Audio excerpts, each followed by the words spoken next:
President Trump and I agreed to pursue negotiations towards a deal within the coming 30 days. We'll continue these negotiations, of course, in good faith. In parallel, we must reinforce our strength at home and safeguard Canadian workers and businesses from the unjust U.S. tariffs that exist at present. And that's why we're announcing that Canada will be introducing a series of countermeasures to protect Canadian steel and aluminum workers and producers. And there's several, and I'm going to list them.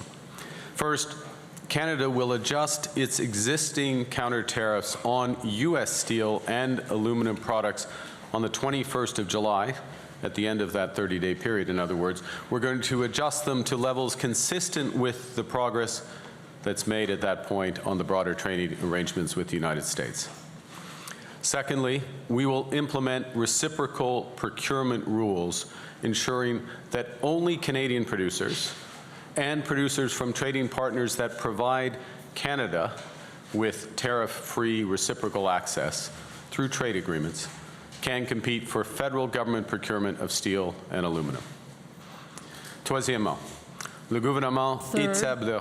government will establish new tariff quotas of 100% on imports of steel from countries in order to stabilize the Canadian market and prevent any other measures that could be harmful because of the actions of the United States. Those will be applied proactively and reviewed within the 30-day period. Fourth, the government will adopt tariff measures, additional measures in the coming weeks in order to tackle the risk associated with the persistent overcapacity in the global market and unfair trading practices in the steel and aluminum sectors, which are exempt from the U.S. measures. The Canadian measures will apply based on the principle of the fusion and other criteria for steel. Review its remission framework for automobiles to favor the use of Canadian steel and aluminum in Canadian-made products.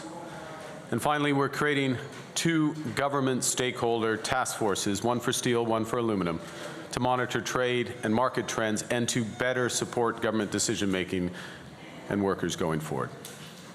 Remind that the $10 billion large enterprise tariff loan facility remains open to help affected businesses access the liquidity they need and to return to financial resilience as the market stabilizes. In short, the government is responding to the impact of the unjust U.S. tariffs with multiple tools. We will review our response as the negotiations progress.